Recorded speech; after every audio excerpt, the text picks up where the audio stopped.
안녕하세요. 33살 여자입니다. 결혼한 지는 이제 1년 됐어요. 남편하고는 아주 어릴 적부터 친구였습니다. 한 동네에서 계속 자라면서 오래 알고 지낸 사이예요. 덕분에 양가 부모님끼리도 사이가 아주 돈독하시고요. 시부모님도 아주 저라면 껌뻑 죽을 정도로 아껴주십니다. 남편도 친정부모님하고 그만큼 오래 알고 지낸 사이니 지들 부모님한테 하듯 정말 잘해요. 그런 모습이 없었다면 결혼조차 하지 않았었겠죠.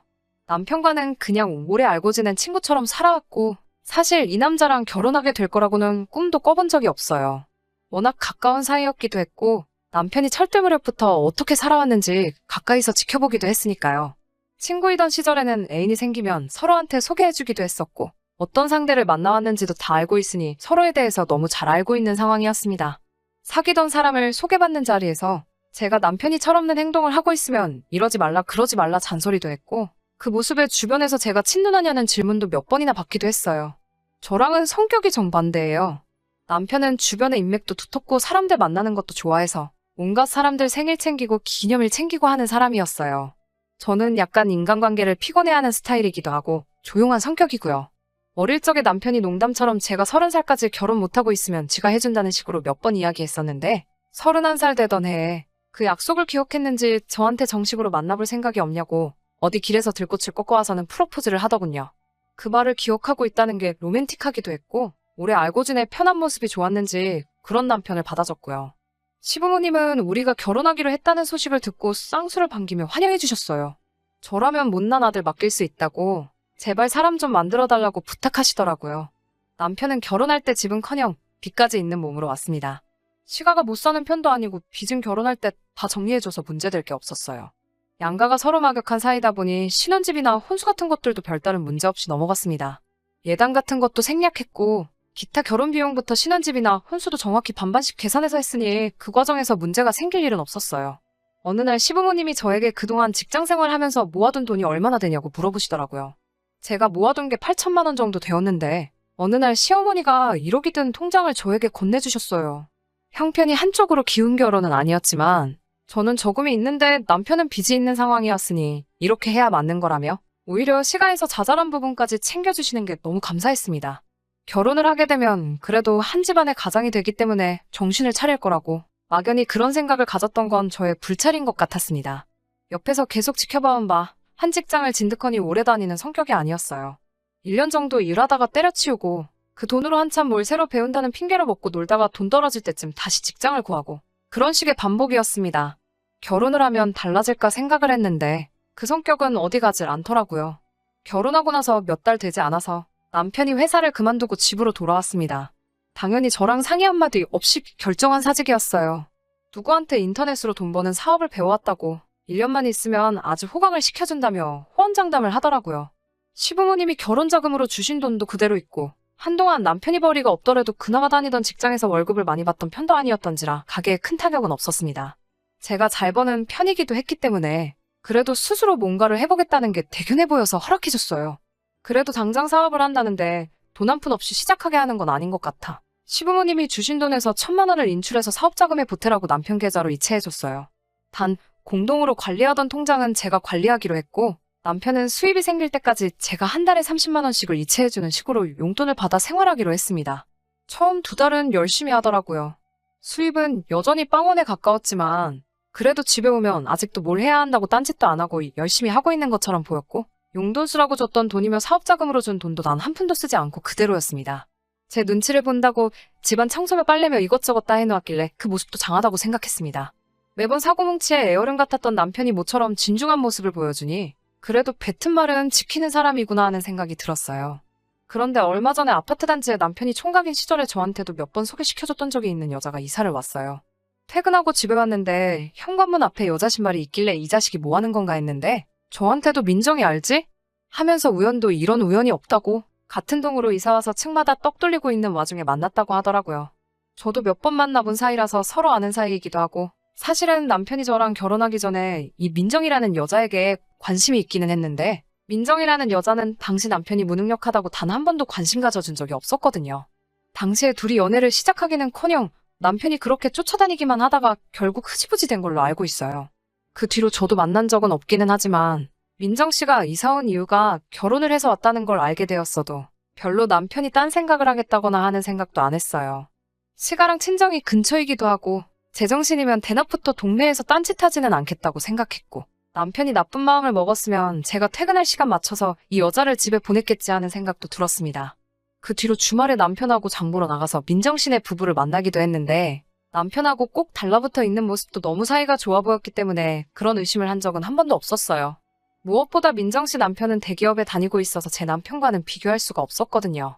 그러던 어느 날 몸이 조금 감기 기운이 있는 게 이상해서 진료소 들려서 검사를 받고 평소보다 조금 일찍 집에 들어왔는데 집에 아무도 없더라고요. 제가 평소 퇴근하는 시간 1시간 전쯤 되니 남편이 그제서야 집에 들어오더라고요. 어디 다녀왔냐고 물으니 버벅이면서 잠깐 밖에 볼 일이 있어서 나갔다 왔다고 하더라고요. 그러다가 언젠가 혹시나 하는 마음에 남편 계좌 내역을 살펴봤어요. 요 몇 달간 한 푼도 쓰지 않은 돈을 요 근래에는 꽤 많이 썼더라고요. 그렇다고 어디 이상한 데 다녀온 건 아니고 기껏 해봐야 동네 식당이나 카페, 백화점, 푸드코트 같은 데서 사용한 거래 내역만 있더라고요. 평소에 남편이 동네 김밥집은 그렇다 쳐도 카페나 푸드코트 같은 데는 자주 가는 스타일은 아니라서 그날 남편을 불러 어디다가 돈을 쓴 거냐고 물어봤습니다. 그런데 제가 계좌를 조회해봤다는 사실을 굉장히 불쾌하게 생각하더라고요. 내 돈 내가 쓴다는데 뭐가 불만이 있냐는 듯이 짜증을 내기 시작했습니다. 그러면서 하는 말이 맨날 집에만 갇혀있다가 오랜만에 친구 만나서 밥 한번 커피 한 잔 사 먹을 수도 있는 거 아니냐고 따지더라고요. 어떤 친구를 만났길래 평생 가지 않던 카페를 매일같이 가고 외식까지 하느냐고 물으니 버벅이다가 그 친구가 민정씨인 걸 실토하더군요. 사실 남편 입에서 민정씨를 만났다는 말에도 별 의심 같은 건 하지 않았어요. 단지 집에서 시간아 처가도 가까이 있고 민정씨도 같은 아파트 단지에 살고 있어 동네 사람들 보는 눈도 있으니 단돌이 잘하라는 식으로 주의를 주려고 했을 뿐입니다. 그런데 남편의 태도가 알겠다고 대답을 해도 모자랄 판에 오히려 목소리가 점점 커지더라고요. 남자가 사회생활을 하다 보면 나가서 사람도 만나고 할 수 있지 않느냐고요. 그 말에 어이가 없어서 네가 결혼 전에 좋다고 쫓아다니던 여자가 신혼살림 차려서 이사 왔는 데다가 남편이 와이프 없는 동안 그 여자를 만나고 왔는데 이 정도로 넘어가주는 와이프가 세상 천지에 어딨냐고 적반하장도 작작하라는 식으로 되받아쳤어요. 남편이 대번에 그 말을 듣고 너 지금 내가 바람을 피는 거라고 말하고 싶은 거냐고 노발대발 하더군요. 이쁘장하게 생긴 민정씨는 결혼 전에 하던 일이 인터넷 쇼핑몰 모델이기도 했고 지금 자기가 하는 일 관련 업에 종사한 경험이 있으니 정보 좀 얻으려고 만난 거라고 호통을 치더라고요. 그 와중에 민정씨가 남편에게 결혼하고 아저씨 다 됐다고 총각 시절에는 통 크게 쏘고 하더니 아주 좀 생이 아저씨가 됐다나 뭐 이딴 말을 했는가 봅니다.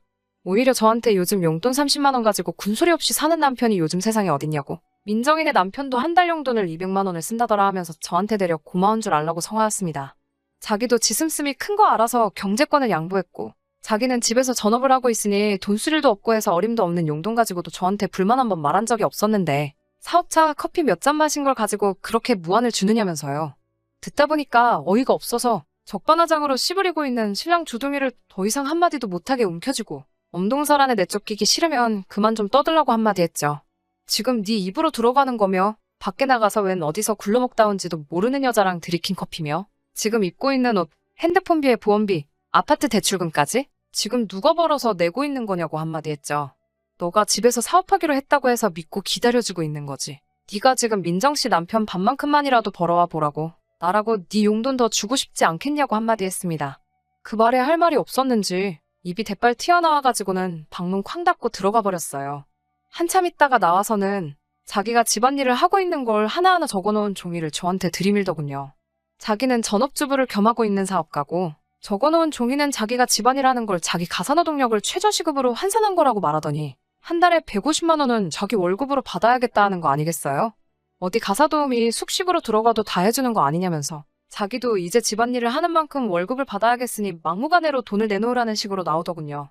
너는 나랑 결혼을 해서 부부가 된 거지. 이 집에 가사도우미로 취직을 한 거냐고 따져묻는 말에도 남편은 끝까지 나도 사회생활하면서 돈 쓸 곳이 많으니 자기는 무조건 이 월급을 받아야겠다고 하더군요. 용돈 준 거 민정씨랑 밥 처먹고 커피 마시는데 써놓고 돈이 필요하다는 식으로 계속 짓거려대니 저도 듣다 열받아서 참을 수가 없더라고요.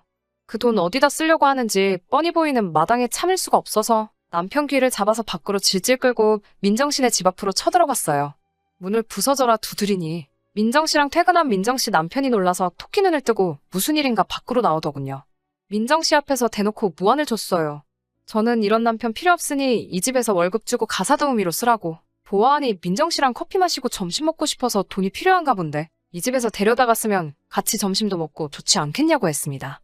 민정 씨가 자기 남편 안색 한번 살피고 당황한 표정을 짓더니 억울하다는 식으로 말을 했어요. 자기도 싫다고 하는데 자꾸 낮에 만나자 해서 안 그래도 조만간 저한테 따로 말을 하려고 했다고 하더라고요.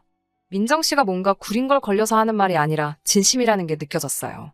생각해보니 민정 씨가 진짜 남편을 뜯어먹으려고 했다면 동네 카페에서 커피만 마시는 정도로는 끝나지 않았겠다는 생각이 들더라고요. 두 사람 보기에 정말 제가 다 쪽팔려서 죽을 뻔했어요. 이쯤 했으면 됐다 싶어서 집으로 남편을 다시 끌고 올라왔는데 아무리 생각해도 참을 수가 없어서 시어머니가 주신 통장을 들고 시댁으로 향했습니다. 시부모님 앞에서 여태 있던 일 전부 설명드리고 이 돈은 아무래도 그냥 뒀다가는 남편이 홀랑 날려먹을 것 같으니 시어머니께서 다시 관리하시는 게 맞겠다고 하고 돌려드렸어요. 그리고 어차피 결혼할 때 양가에서 반반씩 다 해줬으니 이참에 아주 통장도 따로 관리했으면 좋겠다고 말씀드렸습니다. 남편에게는 집안일은 내가 퇴근하고 와서 해도 되고 네 말대로 사람 불러다가 써서 하면 되니까 아예 손도 대지 말라고. 대신 너가 집에서 축내는 살값이며 보험금에 핸드폰비랑 아직 남아있는 대출금까지 정확하게 반으로 갈라서 내라고. 사채를 끌어다 쓰든 어디 가서 가사 도우미를 하든 막노동을 하든 그건 내가 알 바 아니라고 했어요. 한참 제 말을 듣고 계시던 시아버지가 창고에서 웬 하키채를 꺼내오시더라고요. 남편이 그걸 보자마자 제 앞에 무릎을 꿇고 잘못했다고 싹싹 빌기 시작했어요. 시아버지는 제게 아직 준비도 안 된 놈 장가보낸 자기 잘못이 크니 신혼부부 갈라놓는 건 미안하지만 잠깐 남편 좀 다시 반품해달라고 이참에 아주 사람 만들어서 다시 보내주겠다고 하셨습니다. 오랜만에 대가리 크고 나서부터 한동안 하지 않은 교육 좀 해야겠으니 일단 저보고는 집에 먼저 들어가 있으라고 하시더라고요. 알겠다고 말씀드리고 밖으로 나가려고 하니 남편이 저보고 제발 자기 두고 가지 말라고. 제가 이대로 가면 자기 죽는다고 하면서 엉엉 울면서 빌더라고요. 또 사업한다고 할 거야? 월급 받고 가사 도우미 한다고 할 거야? 확인차 다시 물어보니 두 번 다시 뻘짓 안 하고 제 말 잘 듣고 살겠다고 한 번만 용서해달라고 하는 말에 시부모님께는 마지막으로 제가 한 번 더 해보겠다고 말하고 훌쩍대고 있는 남편을 집으로 데리고 들어왔습니다. 긴장이 풀린 건지 조용히 잠든 남편을 보고 있으니 막상 결혼 생활이 현실이란 생각이 들면서 아직 철도 안 든 남편 데리고 살려니 고생길이 훤하겠다는 생각이 듭니다. 요즘은 다시 취직해서 회사에 출근하고 있어요. 아마 두 번 다시 지사업하겠다고 나대지는 않을 것 같고 지금 다니는 직장이 별 볼 일 없는 곳이긴 하지만 진득하게 오래 다녔으면 하는 심정입니다. 민정씨네 부부한테는 미안하지만 그날 제가 찾아갔던 사실이 찜찜했는지 얼마 뒤 다른 곳으로 이사를 갔어요.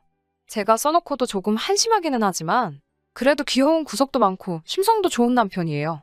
언젠가는 둘이서 행복할 날이 올 것이라 굳게 믿으며 이만 사연 줄이도록 하겠습니다.